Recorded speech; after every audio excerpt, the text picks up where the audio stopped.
Hello friends, welcome to Riaz classes. आज के session में हम टॉपिक पढ़ेंगे critical elements of political environment.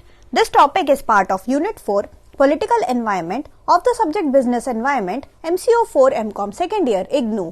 Before we begin, if you like the videos that I'm sharing, do hit the like button. Do share your comments to let me know you find all this useful for your studies. Also, don't forget to subscribe so that you won't miss out on watching and learning from my videos. चलिए शुरुआत करते हैं आज के topic की, जो कि है critical elements of political environment.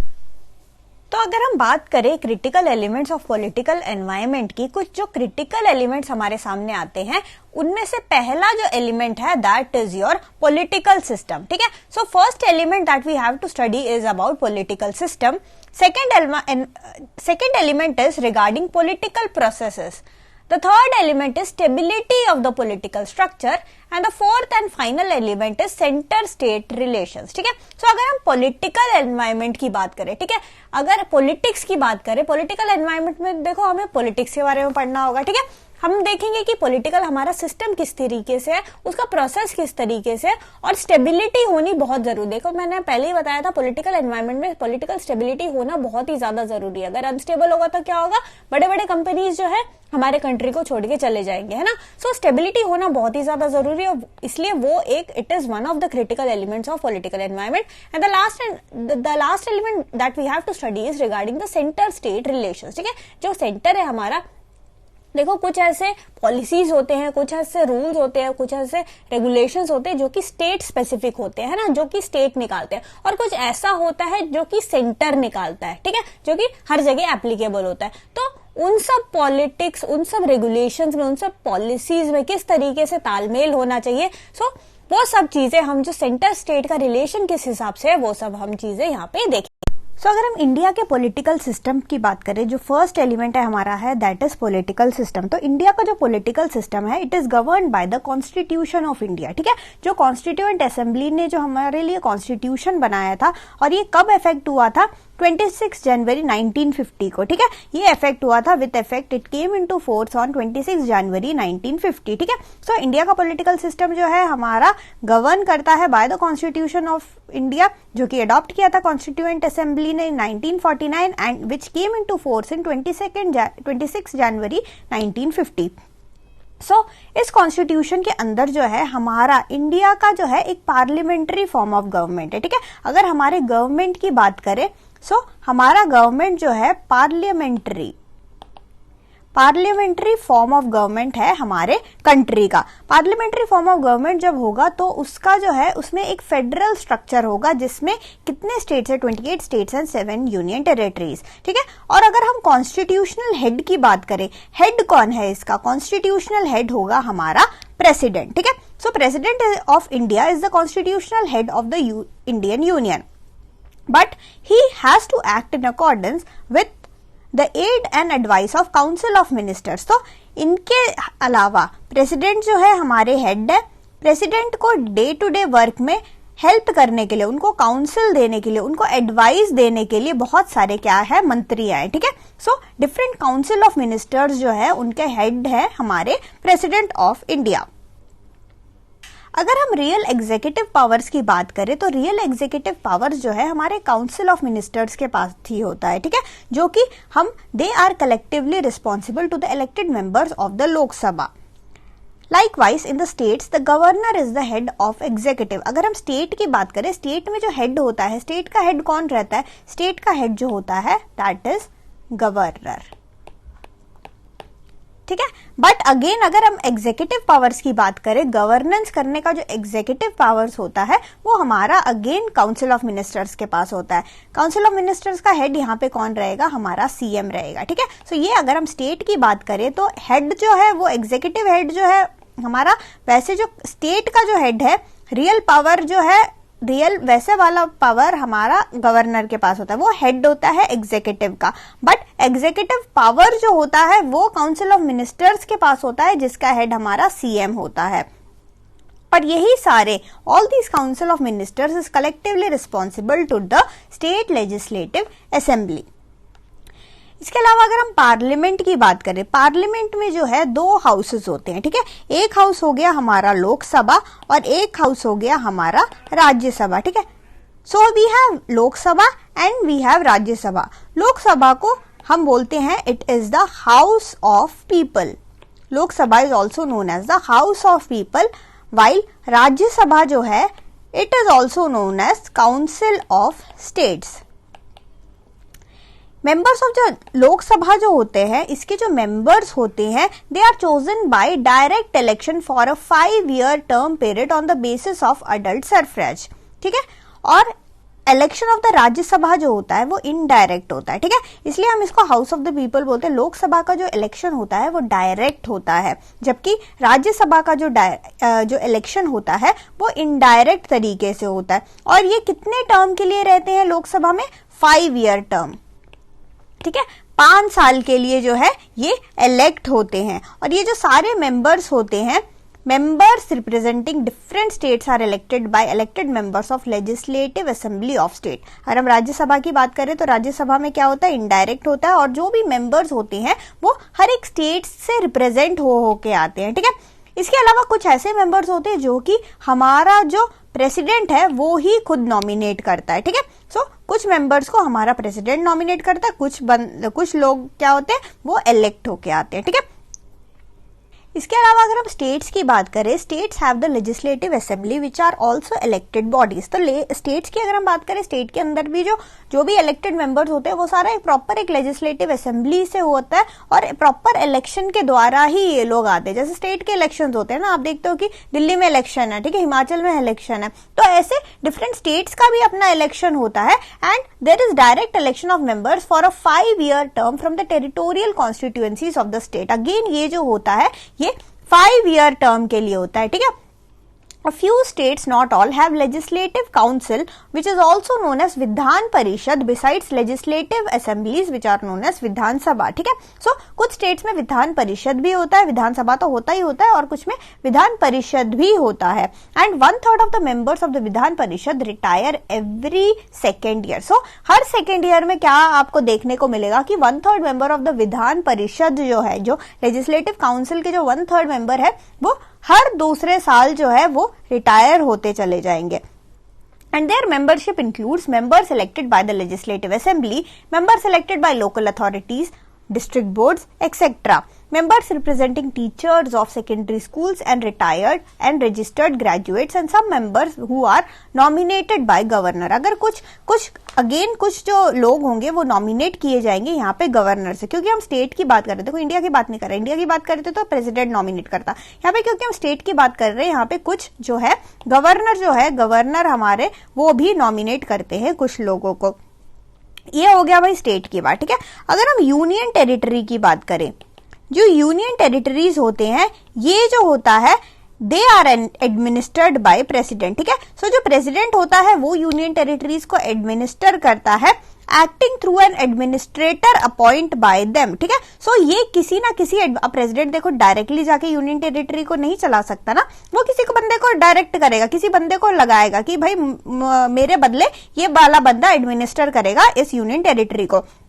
सो उस बंदे को हमने क्या डेजिग्नेशन दे दिया? Chief commissioner. या तो हम उसको चीफ कमिश्नर बुलाएंगे या फिर हम उसको क्या बोलेंगे?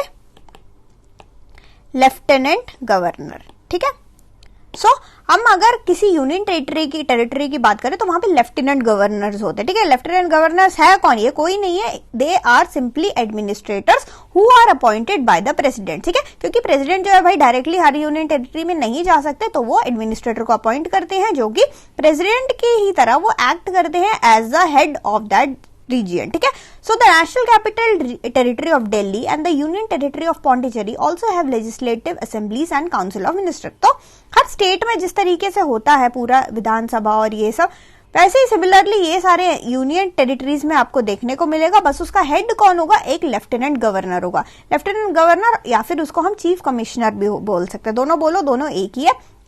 ये सिंपली एडमिनिस्ट्रेटर है जो कि प्रेसिडेंट ने जो है इनको अपॉइंट किया है।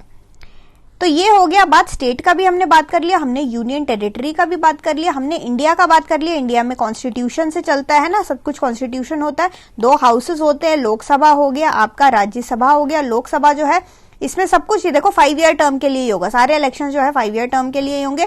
लोकसभा जो हाउस ऑफ पीपल हम बोलते हैं, क्योंकि यहाँ पे जो है इलेक्शन जो है लोगों द्वारा ही होता है, और जो है अगर हम मतलब डायरेक्टली होता है, ठीक है, यहाँ पे डायरेक्ट इलेक्शन से होता है, और जो राज्यसभा है वहां पे क्या होता है, वो इनडायरेक्ट इलेक्शन से होता है, ठीक है। फिर हमने स्टेट्स देख लिया, अगेन स्टेट का जो हेड कौन होगा भाई, हेड गवर्नर होगा, बट एक्टिंग वो जो होगा, एक्टिंग जो है जिसके पास एग्जीक्यूटिव पावर ऑफ गवर्नेंस है, वो एक्चुअल में जो होगा वो हमारे चीफ मिनिस्टर के पास होगा, ठीक है। तो काउंसिल ऑफ मिनिस्टर्स जो है वो चीफ मिनिस्टर के अंडर होंगे, और ये काउंसिल ऑफ मिनिस्टर से इकट्ठे रिस्पॉन्सिबल होते हैं स्टेट लेजिस्लेटिव असेंबली के। यूनियन टेरिटरी की हमने बात कर ली, यूनियन टेरिटरी में जो हेड होगा वो हमारा प्रेसिडेंट होगा, बट प्रेसिडेंट क्योंकि हर जगह नहीं जा सकता, वो एक्ट करता है थ्रू एन एडमिनिस्ट्रेटर, जो कि प्रेसिडेंट ही अपॉइंट करता है, ठीक है। और उसको हमने नाम दे दिया भाई लेफ्टिनेंट गवर्नर, या फिर उसको हम बोल सकते हैं चीफ कमिश्नर। अब हम बात करते हैं लोकल गवर्नमेंट की। लोकल गवर्नमेंट जो होता है जो अर्बन एरियाज में होता है, ठीक है। सो जो लोकल गवर्नमेंट है, लोकल गवर्नमेंट जो होता है, local government in urban areas consist of elected municipal bodies, ठीक है। सो यहाँ पे इलेक्टेड म्युनिसिपल बॉडीज आते हैं। Constitutional amendment with effect from June 1993 has provided for 3 types of municipality. So जो कॉन्स्टिट्यूशन में एक बार अमेंडमेंट हुआ था, कब हुआ था ये अमेंडमेंट, 1993 में, ठीक है। 1993 में एक अमेंडमेंट हुआ था जिसमें ये बोला गया था कि हमारे पास जो है 3 तरीके के म्युनिसिपैलिटीज है, और वो 3 तरीके के म्युनिसिपैलिटीज कौन कौन से हैं। सो जो सबसे पहला है दैट वी हैव नगर पंचायत, ठीक है। सो सबसे पहला वाला जो है दैट इज नगर पंचायत। ये ऐसे एरिया के लिए है that are in transition from a rural area to an urban area. देखो कुछ एरियाज ऐसे हैं जो कि रूरल से अर्बन बन रहे हैं, ठीक है। तो ऐसे रीजन के लिए we have the nagar panchayat. Second we have municipal council. Municipal councils are for smaller urban areas. जो छोटे छोटे अर्बन एरियाज होते हैं उनमें आपको म्युनिसिपल काउंसिल देखने को मिलेगा। And then we have the third one that is municipal corporation. Municipal corporation जो है वो लार्ज अर्बन एरिया के लिए, ठीक है। सो ये 3 तरीके के आपको ये क्या है, ये 3 टाइप ऑफ क्या है, ये 3 टाइप ऑफ म्युनिसिपैलिटीज है, म्युनिसिपैलिटीज, ठीक है। सो ये म्युनिसिपैलिटीज है, उसके 3 टाइप्स हमने देखे। ये कॉन्स्टिट्यूशनल अमेंडमेंट हुआ था 1993 जिसके अंदर हमें 3 टाइप्स ऑफ म्युनिसिपैलिटीज मिले। First one is Nagar panchayat, second one is municipal council, and the third one is municipal corporation. Municipal corporation जो है ये है लार्ज अर्बन एरिया के लिए। म्युनिसिपल काउंसिल जो है वो क्या है, वो स्मॉल अर्बन एरिया के लिए है। और नगर पंचायत क्या है, ऐसे रीजन के लिए है जो हाल ही में रूरल से अर्बन हुए हैं, ठीक है। ठीक है, काफी इजी है। देखो लोकल गवर्नमेंट की, यहाँ पे हम लोकल गवर्नमेंट की बात कर रहे हैं, ठीक है। हमने कंट्री के बारे में देख लिया, इंडिया में कैसा टाइप है वो देख लिया, हमने स्टेट का टाइप देख लिया, इसकी स्टेट में क्या क्या कहानियां होती है, फिर हमने देख लिया कि यूनियन टेरिटरी में क्या कहानी होती है। अब हम देख रहे हैं लोकल गवर्नमेंट में, ठीक है। Local government in urban area. Local government ये हम अर्बन एरिया का देख रहे हैं। Local government in urban area consist of municipalities जो कि 3 टाइप के होते हैं, nagar panchayat, municipal council and municipal corporation. Municipal corporation very large urban area के लिए है, म्युनिसिपल काउंसिल जो है वो स्मॉल अर्बन एरिया के लिए है, एंड जो नगर पंचायत है वो ऐसे रीजन के लिए है which are in transition from a rural area to an urban area. जो सेकेंड हमारा इंपॉर्टेंट एलिमेंट है वो है हमारा पॉलिटिकल प्रोसेस, ठीक है। So as a democratic republic the Indian political system is governed by the electoral laws enacted by the parliament which supplement the constitutional provision for the setting up of election commission of India as an independent authority. So यहाँ पे हम process की बात कर रहे हैं। यहाँ पे प्रोसेस यानी कि हमने जो पॉलिटिकल सिस्टम देखा वहां पे लोग जो है इलेक्ट होके किस तरीके से आते हैं और अंदर कैसा क्या क्या प्रोसेस चलता है, ठीक है। सो अगर हम इलेक्ट होने की बात करें तो इलेक्ट होना जो है वो काफी सारे डिफरेंट लॉस है, उन लॉस को आपको फुलफिल करना पड़ेगा और इन सब की जिम्मेदारी कि प्रॉपर इलेक्शन कंडक्ट करवाना हो, इन सब की जिम्मेदारी हमने किसको दे दी, इलेक्शन कमीशन ऑफ इंडिया, ठीक है। इलेक्शन कमीशन ऑफ इंडिया जो कि एक इंडिपेंडेंट अथॉरिटी है, इसकी जिम्मेदारी है कि हमारे पूरे कंट्री में आप जो है आप प्रॉपर तरीके से इलेक्शन वगैरह कराओगे बाय और जो भी इलेक्टोरल लॉज है उन सबको जो है आप फॉलो करते हुए करोगे।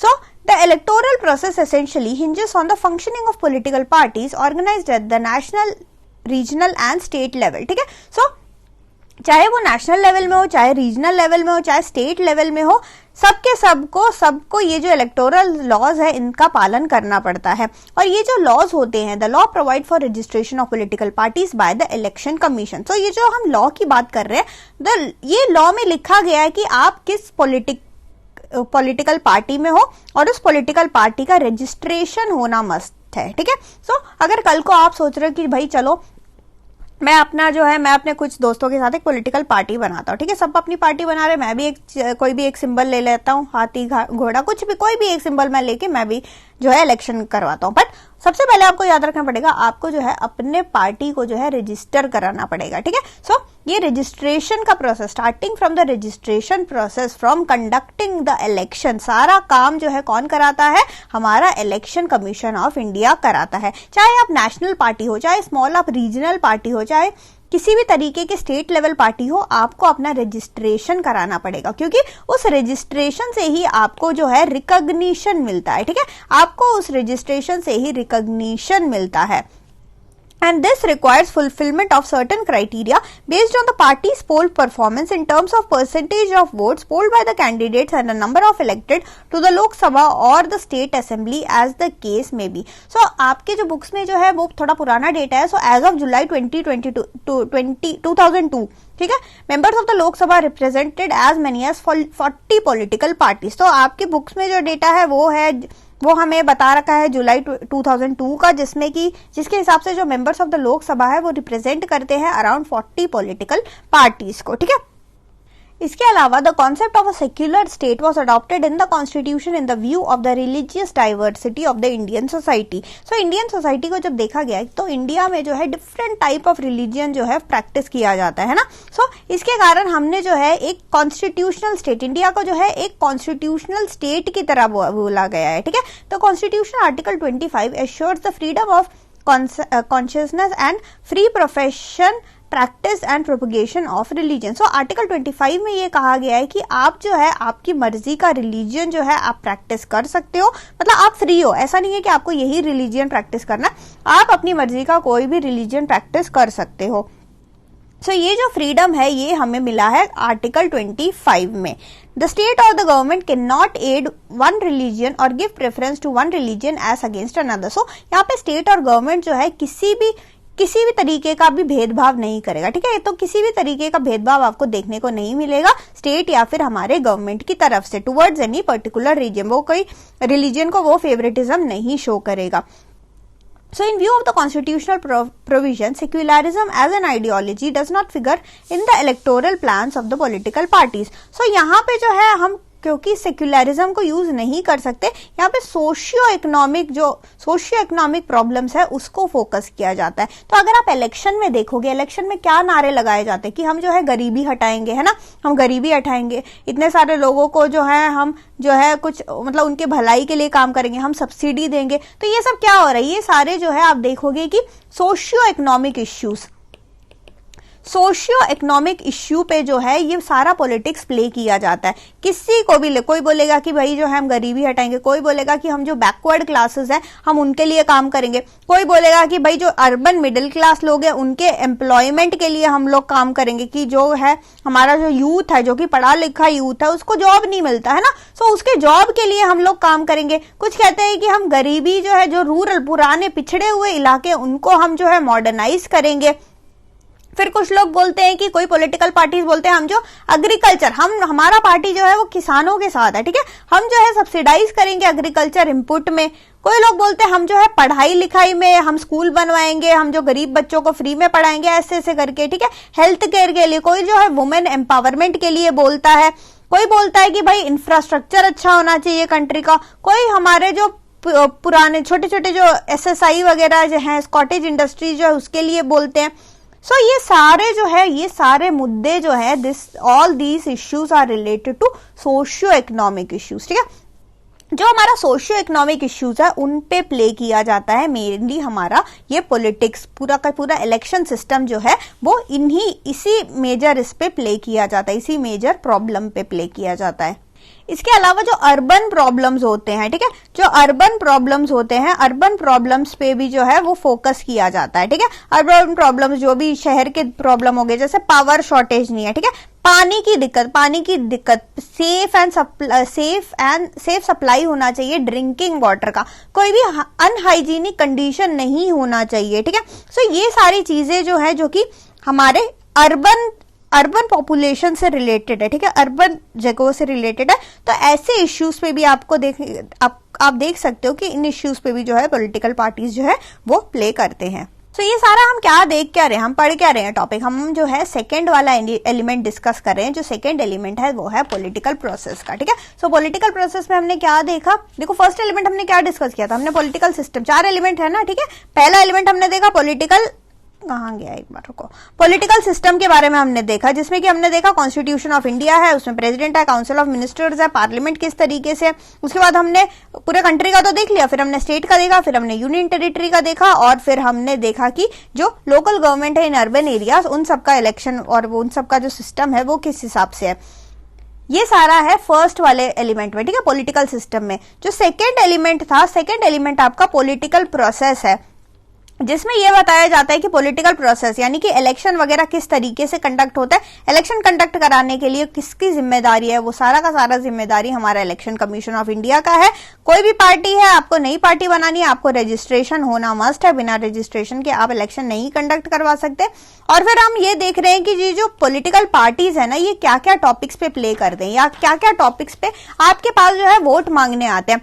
मेनली जो है, क्योंकि इंडिया सेक्युलर कंट्री है, आर्टिकल 25 में कहा ही गया है कि कोई भी रिलीजन को है जो आप अपनी मर्जी का रिलीजन कोई भी जो है आप प्रैक्टिस कर सकते हो, इसलिए जो है सेक्युलरिज्म का माहौल है, इसलिए जो पॉलिटिकल पार्टीज है मेनली जो है इसमें प्ले नहीं करती, ये जो रिलीजन वाला जो कार्ड है वो प्ले नहीं करते, वो मेनली आप देखोगे कि सोशियो इकोनॉमिक इश्यूज के कार्ड ही प्ले करते हैं। जहां देखो बस यही बोलते हैं हम किसानों के साथ है, ठीक है, कोई पार्टी बोलेगा हम किसानों के साथ है, कोई पार्टी बोलेगा हम गरीबों के साथ है, कोई पार्टी बोलेगा कि हम जो है देश की जो है वुमेन के साथ है, ठीक है, कोई बोलेगा कि हम जो है मॉडर्न करेंगे अपने एरिया को, ये वो फ्लाईओवर बनाएंगे, ये बनाएंगे, वो बनाएंगे, रोडे बनाएंगे, सड़कें बनाएंगे।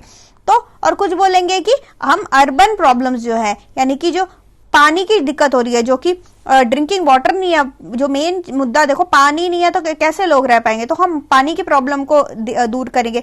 जो पावर शॉर्टेज है, जो हाउसिंग प्रॉब्लम है, अब जो गरीब लोगों के पास घर नहीं है तो उनके लिए हम जो है डिफरेंट स्कीम्स लेके आएंगे। तो इस तरीके के ये सारे मुद्दे जो है, ये सारा हमारा जो सेकेंड एलिमेंट है, क्रिटिकल एलिमेंट, उसमें आता है, जो कि सेकेंड एलिमेंट है हमारा पॉलिटिकल प्रोसेस, ठीक है। अब हमने दो एलिमेंट्स देख लिया, अब हम तीसरा एलिमेंट देखते हैं। हमारा तीसरा एलिमेंट है stability of political structure.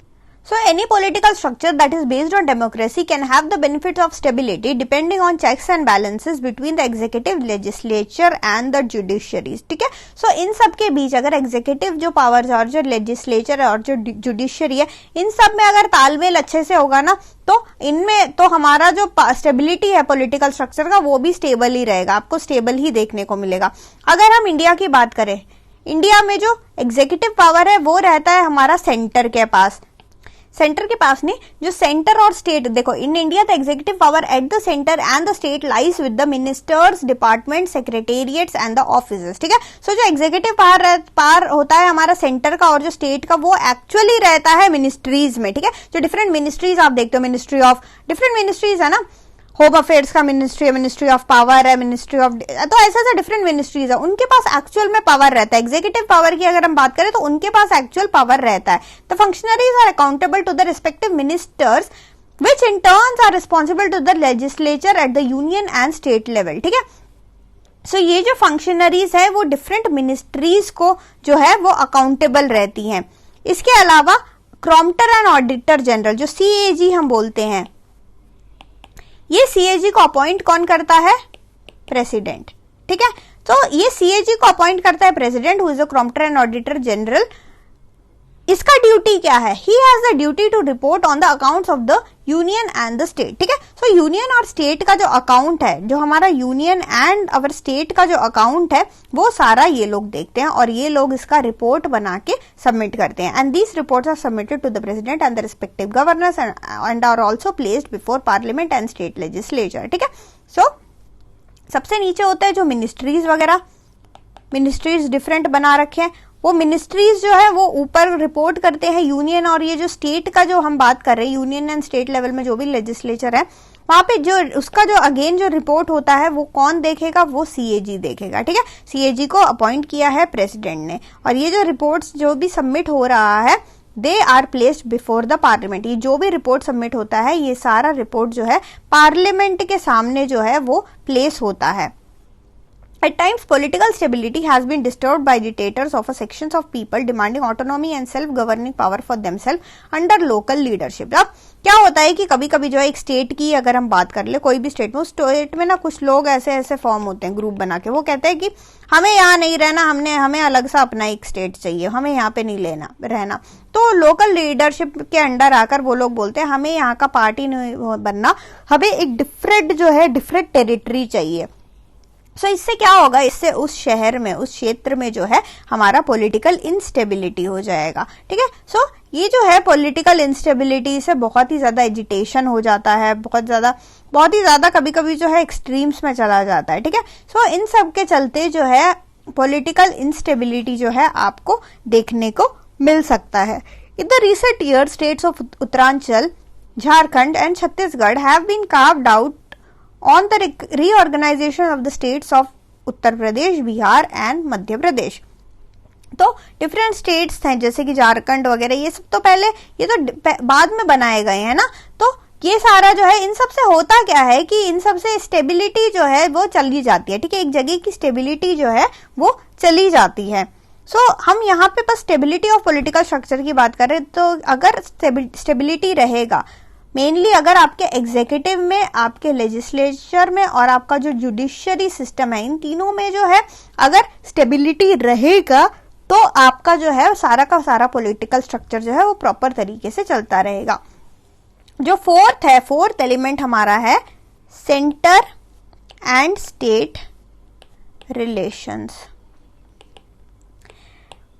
Centre और स्टेट रिलेशन, यानी कि अगर सेंटर और स्टेट का रिलेशन जो है अच्छा खासा है तो सारे जो है, जो भी जितने लॉज वगैरह हैं वो जल्दी जल्दी आपको आप ये देख पाओगे कि वो जल्दी जल्दी बनेगा। अगर सेंटर में भी एक पार्टी है, सेम पार्टी स्टेट में भी है ना, तो जल्दी जल्दी उस एरिया में जो है रूल्स वगैरह, जो रेगुलेशन है, जो एक्ट्स वगैरह है, वो जल्दी जल्दी एप्लीकेबल होते हैं। ठीक है, so while framing the constitution of India, the leaders did visualise the possibility of conflict of interest between the union and the federating state, as the constitution provided for distribution of power between the union and individual state, which indicate the general predominance of parliament in the legislative field। तो पहले क्या हुआ, constitution बनाते time उसी time उन्होंने देख लिया था कि अगर भाई सेंटर में एक पार्टी है, पार्टी ए है, और स्टेट में जो है वो पार्टी बी है, तो इनमें जो है आपस में जो है लड़ाई हो सकता है। सो इसी चलते कॉन्स्टिट्यूशन ने क्या किया, डिस्ट्रीब्यूट कर दिया power between the union and individual state, यानी कि इनका अपना पावर है, सेंटर का अपना पावर है, और जो स्टेट है उसका अपना पावर है। So there is a threefold enumeration of power, that is union, state and the concurrent। ठीक है, so union, state और concurrent, union, state and concurrent, तो तीन तरीके से पावर का उन्होंने डिस्ट्रीब्यूशन कर दिया है। The subjects included in the union list are the ones on which only the central government make policies। तो यूनियन देखो तीन तरह से उन्होंने डिवाइड कर दिया, union, state and concurrent. Union में जो है खाली वही सब्जेक्ट्स आएंगे जिसमें which are on which only the central government make policies। Union list में ऐसी चीजों का लिस्ट है, ये इनके पास ऐसी चीजों का लिस्ट है जिसके बारे में खाली सेंट्रल गवर्नमेंट ही डिसीजन ले सकती है। ठीक है, only the state government, only the central government can make decision. Likewise the subjects in the state list are left out for the state. तो अब ये जो स्टेट वाला है, स्टेट वाले का आप देखोगे इनके पास जो लिस्ट होगा वो सबका डिसीजन कौन लेगा, इंडिविजुअल स्टेट लेगा। ठीक है, then concurrent list, concurrent list में ऐसी चीजें लिखी हुई हैं जिसका decision both central government and the state government लेगा। ठीक है, तो यहां पे हम क्या देख रहे हैं, ये हुआ है हमारा distribution of power. Distribution of power कर दिया हमने, डिस्ट्रीब्यूशन ऑफ पावर कर दिया, थोड़ा पावर हमने दे दिया यूनियन को, थोड़ा पावर हमने दे दिया स्टेट को, और ये हो गया हमारा कॉन्करेंट। यूनियन वालों के पास लिस्ट है ऐसी चीजों की जिसमें डिसीजन मेकिंग खाली सेंट्रल गवर्नमेंट ही करती है। स्टेट वाले में कुछ ऐसी चीजें हैं इस लिस्ट में जिसमें डिसीजन मेकिंग खाली स्टेट गवर्नमेंट करती है। कॉन्करेंट लिस्ट में क्या है? कॉन्करेंट लिस्ट में अगेन ये लिस्ट है, इस लिस्ट में कुछ आइटम्स है, कुछ ऐसी चीजें हैं जिसके बारे में both state and the centre मिलके डिसीजन लेते हैं। ठीक है, सो ये distribution of power I hope आपको समझ आ गया होगा। सो ये आपका जो सेंटर और स्टेट का रिलेशन जो है वो किस हिसाब से है वो यहाँ पे आपको देखने को मिलेगा। इसके अलावा अगर आप देखोगे ये सारी चीजें अगर फेल हो गए, सपोज बहुत ही ज्यादा ही मतलब बुरा हाल हो गया कि लॉ एंड ऑर्डर की एकदम धज्जियां उड़ गई, कोई किसी की सुन नहीं रहा, ना यूनियन का कुछ चल रहा है ना कि स्टेट का कुछ चल रहा है, तो ऐसे केस में वी हैव आर्टिकल 356, ठीक है, which provides for imposition of presidents rule. यहाँ पे इस केस में प्रेसिडेंट्स रूल जो है वो लग जाता है स्टेट में, and dissolution of state assemblies in case of power failures of constitutional machinery in the state. So अगर हम स्टेट की बात करें, स्टेट में जो है बहुत ही ज्यादा दंगा फसाद हो गया, बहुत ही ज्यादा स्टेट जो है चीफ मिनिस्टर एकदम फेल हो गया, वो काम ही नहीं कर पा रहा, बहुत ही ज्यादा प्रॉब्लम ज्यादा हो गई, तो ऐसे केस में जो है आर्टिकल 356 लग जाता है which imposes the president's rule in that particular state. So काफी सारे, कभी आपने देखा होगा हिस्ट्री में काफी सारे ऐसे केसेस आए हैं जहां पे जो है ऐसा करना हम लोगों को पड़ गया है।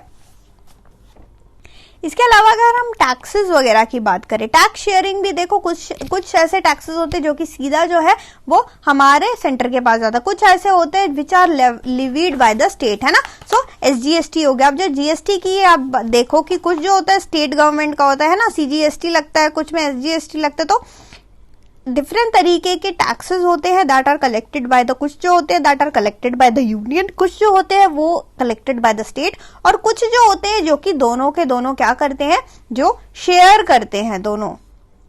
इसके अलावा टैक्स के बाद आता है जैसे ग्रांट्स वगैरह की बात करें, किसी स्टेट को जो है ग्रांट की जरूरत पड़ती है, तो वो ग्रांट जो है कौन प्रोवाइड करता है? ग्रांट इन एड जो है हमारा सेंटर प्रोवाइड करता है, ठीक है। तो सेंटर स्टेट को जो है कितना ग्रांट इन एड प्रोवाइड करता है, कितना लोन प्रोवाइड करता है, वो तो सब डिपेंड करेगा कि उस जगह के पॉपुलेरिटी, जो टैक्सेस है एंड जो हमारा ग्रांट इन एड है, ये सारा डिपेंड करेगा उस जगह का पॉपुलेशन भी कितना है, जो आपका जो स्टेट है उस जगह स्टेट का पॉपुलेशन का कितना है और उसका नीड कितना है, ठीक है, और उन एरिया से आपको टैक्स कितना रिकवर हुआ। क्या वो एरिया बैकवर्ड, ऐसा तो नहीं है कि बहुत ज्यादा बैकवर्ड एरिया है, तो उसके लिए अगर बैकवर्ड एरिया है तो हम जब भी ग्रांट देगा ना डिफरेंट स्टेट्स को, तो वो इक्वलाइजेशन करके देगा। ऐसा नहीं है कि बस इतना % हर स्टेट को मिलेगा, ऐसा नहीं है, वो देख के देगा कि भाई ऐसा तो नहीं है कि कुछ स्टेट जो है थोड़े पिछड़े हुए हैं, उनको क्या पता ज्यादा एड की जरूरत हो, तो ये सारा देख के देता है। तो ये सारा हमारा सेंटर एंड स्टेट रिलेशन में आता है। सो हमने यहाँ पे जो है 4 क्रिटिकल एलिमेंट्स देखे पॉलिटिकल एनवायरनमेंट के। पहला पॉलिटिकल सिस्टम हो गया हमारा, second one was political process, the third critical environment was stability of the political structure, and the fourth one was center-state relations. So that's it for this session. Thank you so much for watching. Like, share and subscribe to Riya's classes. Thank you and bye-bye.